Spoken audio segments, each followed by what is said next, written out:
एक दिन भास्कर के दिमाग में ऐसा रोमांटिक होता है और वो सोचने लगता है कि आज कुछ अलग किया जाए, आज कुछ नया किया जाए। तो वो निकल जाता है उस एरिया में जहाँ पर वेश्यावृत्ति होती थी और जहाँ पर आए दिन लड़कियाँ अपना देह व्यापार करती थीं और कुछ पैसों के लिए वो अपने शरीर को बेचने का काम करती थीं। आज भास्कर भी ऐसा ही किया और उसने जब निकलता है अपने रूम से और वहाँ जब पहुँचता है तो उस एरिया में जाकर देखता है कि एक लड़की बैठी हुई है और उस लड़की ने जब उसकी तरफ इशारा किया कि हमारी तरफ आ जाओ। जब भास्कर उसकी तरफ बढ़ता है तो उसको जब शरीर को छूता है वहाँ पर तो देखता है कि उसका शरीर बहुत बुरी तरह से गर्म हो रहा है, हॉट हो रहा था। अब ये समझ नहीं पा रहा था कि क्यों ये इसका शरीर इतना गर्म हो रहा है। जब वो उससे पूछता है कि तुम इतनी गर्म क्यों हो, तुम्हारे शरीर में इतनी गर्माहट क्यों है, तो वो रोने लगती है और रोकर बोलती है कि क्या बताएं साहब, मुझे बहुत ज़ोर से बुखार हो रहा है और बुखार की वजह से मेरे शरीर में इतना गर्माहट हो रहा है। तो दोस्तों, इस घटना में आप बराबर बने रहिएगा और घटना को समझने की कोशिश करते हैं और आशा करते हैं कि आप अपने परिवार, अपने परिजनों के साथ बेहद खुश, मस्त और खुशहाल लाइफ एंजॉय कर रहे होंगे। और हमारे यूट्यूब मंच पर आपका बहुत बहुत स्वागत है और मैं आभार व्यक्त करता हूं आपके प्यार और स्नेह का। तो नमस्कार, प्रणाम। मैं अजय कोहली।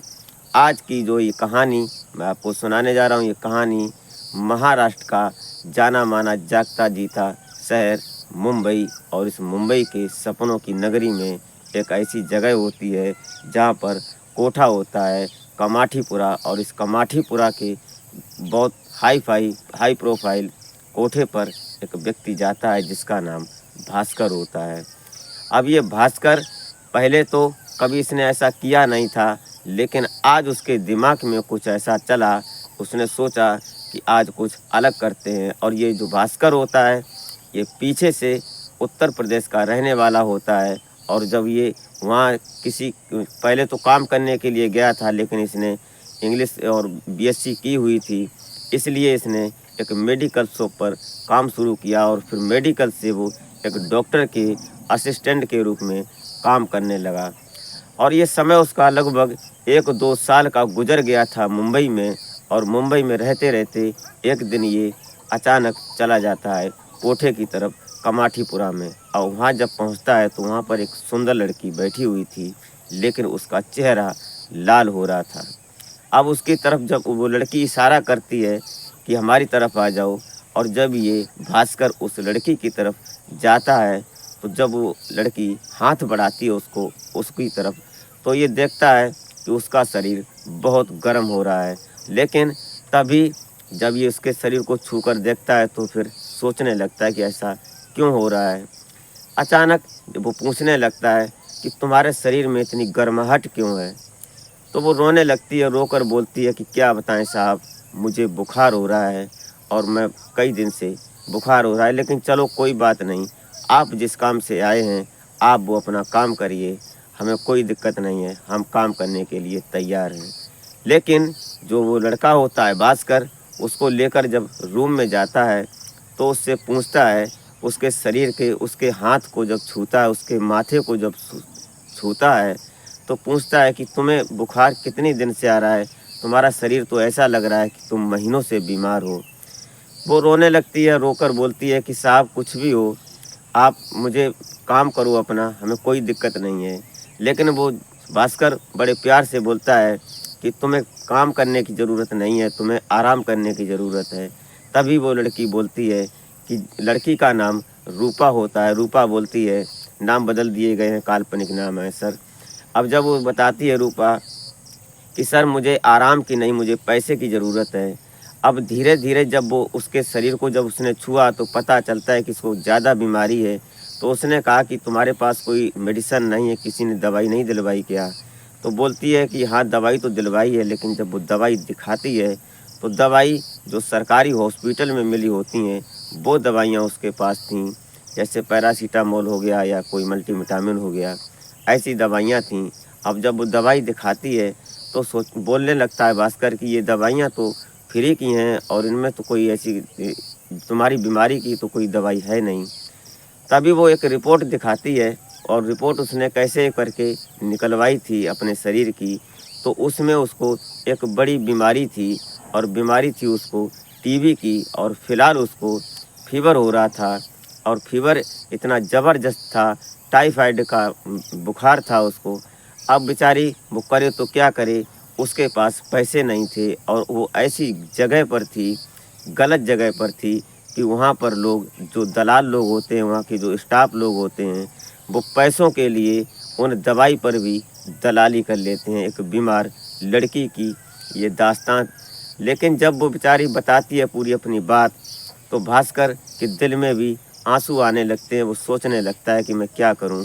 उसने उसके साथ कोई बात नहीं की, और सिर्फ इतनी ही बात की, और बात करने के बाद उसको अपने पास से पैसे देता है, लगभग 1000 रुपये, और देकर बोलता है कि मैं अभी 2-4 दिन बाद फिर आऊँगा और तुम्हारे लिए दवाई लेकर आऊँगा। और ऐसा ही किया उसने। 2 दिन बाद वो फिर आता है, और आकर कुछ दवाइयाँ लाता है टाइफाइड की, और कुछ पैसे की व्यवस्था करके लाता है, और आकर उसको जब दवाई देता है, फिर उसको जब शुरू कर देता है कि दवाई आज से तुम शुरू कर दो, फिर अगले दिन मैं 2-1 दिन बाद फिर आऊँगा। और ऐसे ही करके वो हफ्ते में 3-4 बार आने लगा, एक दिन छोड़ एक दिन आने लगा, और दवाई उसको देने लगा। धीरे धीरे जब वो उसका फीवर सही होने लगा, उसके बाद जो बीमारी थी उसकी टीबी की, वो अभी थम नहीं रही थी। तभी एक दिन आता है, लगभग 2 हफ्ते हो जाते हैं ऐसे ही इसी प्रक्रिया में, लेकिन कुछ गलत काम नहीं कर रहे थे दोनों। एक दूसरे को देखते थे, एक दूसरे की मजबूरी को समझते थे। अब ये भास्कर उत्तर प्रदेश का रहने वाला, और मुंबई में उसकी चले तो क्या, उसकी क्या बिसात वहाँ, जो किसी से कोई पंगा ले सके या किसी से कुछ कह सके। इधर जो रूपा होती है, रूपा ने अपनी पूरी दास्तान सुना दी थी कि यहाँ साहब किसी की नहीं चलती है, क्योंकि बाहर इनके लोग खड़े होते हैं, और अगर कोई यहाँ बोलने की जुर्रत करता है तो फिर उनको अपनी जान के लाले पड़ जाते हैं। ये बातें वो सारी बता चुकी थी।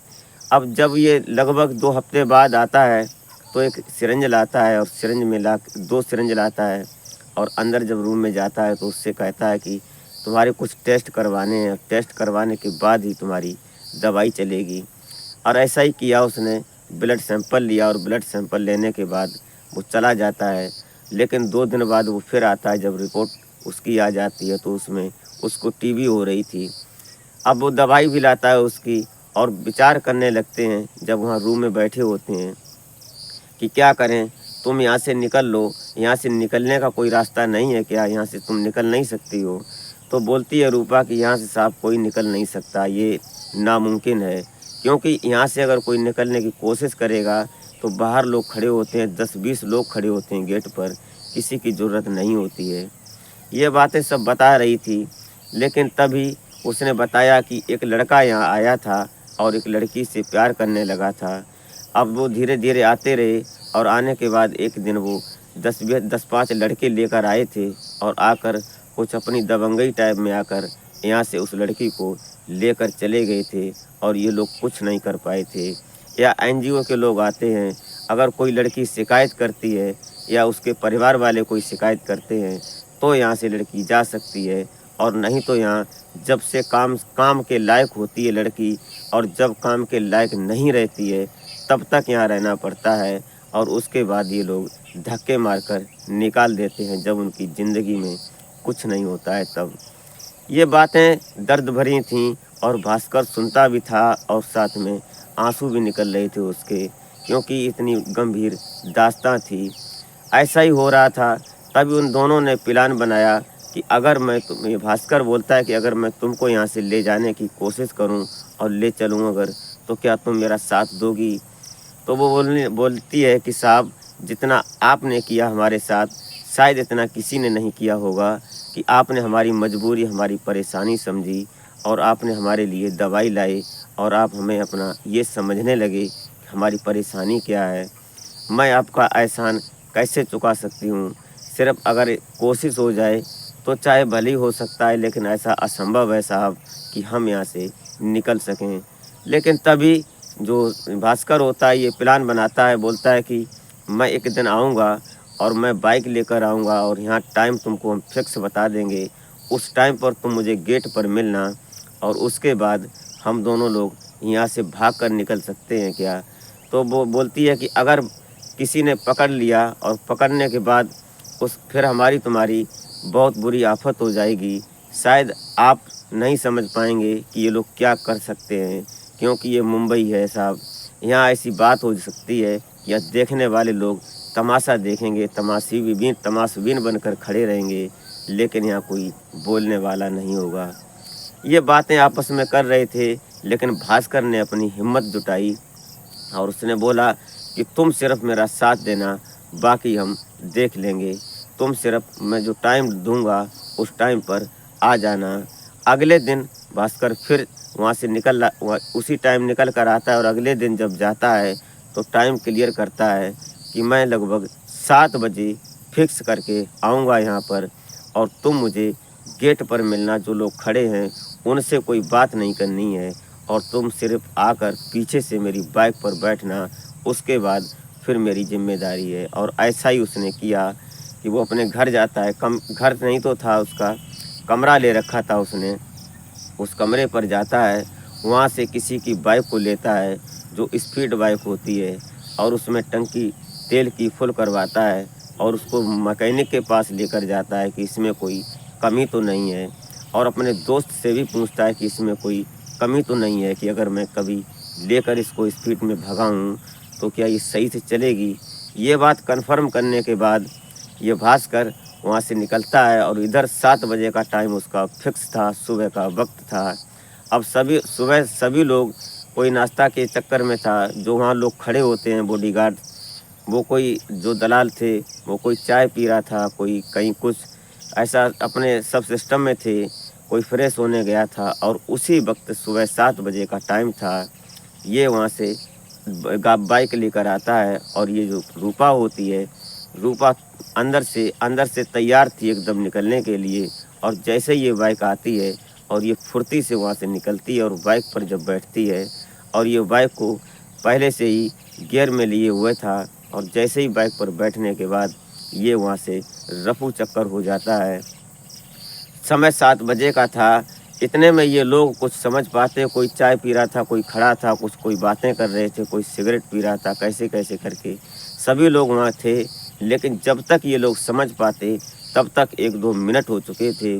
किसी ने बाइक उठाई, किसी ने बाइक स्टार्ट की, क्योंकि शांति से खड़े थे, ऐसी कोई संभावना नहीं थी कि ऐसा कुछ होने वाला है।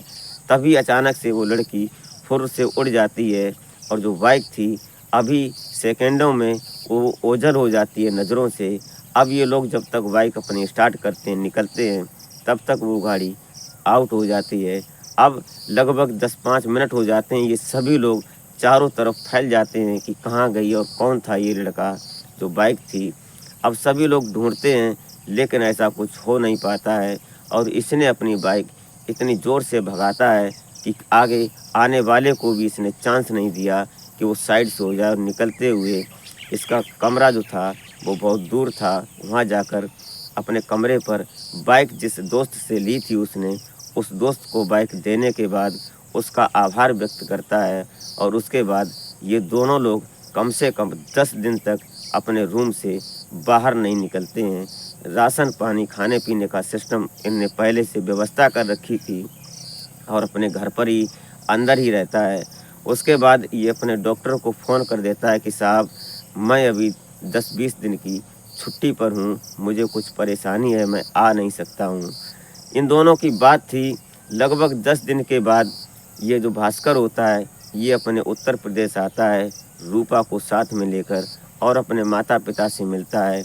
ये फतेहपुर ज़िले का रहने वाला होता है लड़का। दिल का बहुत साफ था, बहुत अच्छा था इसका विचार। अब ये अपने माता पिता को बताता है कि ऐसी ऐसी समस्या थी, मैं इस लड़की को लेकर आया हूँ और मैं इससे शादी करूँगा। तो उनके माता पिता खुशी खुशी उसकी शादी करवा देते हैं। शादी करने के बाद मंदिर में अब ये दोनों पति पत्नी के रूप में हो जाते हैं। अब ये दोबारा फिर उसी हॉस्पिटल में मुंबई पहुंचते हैं, और मुंबई पहुंचने के बाद आज जो ये लड़की रूपा थी, ये पढ़ी लिखी ज़्यादा तो नहीं थी, लेकिन दिल की बहुत साफ थी। ये बात तय कर ली थी पहले भास्कर ने कि अगर तुमको यहाँ से हम निकालें तो क्या तुम मेरा साथ दोगी और किस रूप में साथ दोगी। तो उसने उसके पैर पकड़कर बताया था भास्कर को कि मैं ज़िंदगी में नाली साफ़ कर सकती हूँ, मैं कुछ भी कर सकती हूँ, मज़दूरी कर सकती हूँ, लेकिन तुम्हारे साथ अपनी ज़िंदगी को बिताना चाहूँगी। ऐसे दोनों के विचार थे और दोनों के विचार जब एक पर एक मिल जाते हैं तब भास्कर ने इतना बड़ा कदम उठाया और आज वो दोनों पति पत्नी के रूप में हैं। और जो भास्कर है वो अपने डॉक्टर का असिस्टेंट है और उसी हॉस्पिटल में जो छोटे आशाओं का काम होता है, छोटे पोस्ट का जो काम होता है वो रूपा कर रही है और दोनों पति पत्नी उसी हॉस्पिटल में आज परेशान और बीमार लोगों की मदद कर रहे हैं और सेवा कर रहे हैं और अपनी ज़िंदगी को बड़ी अच्छी तरह से हंसकर गुजार रहे हैं। तो दोस्तों ये रही आज की कहानी। आपको ज़रा सी भी अच्छी लगी हो तो एक लाइक और एक कमेंट अवश्य कर दें और मिलते हैं फिर नेक्स्ट वीडियो में। तब तक के लिए जय हिंद।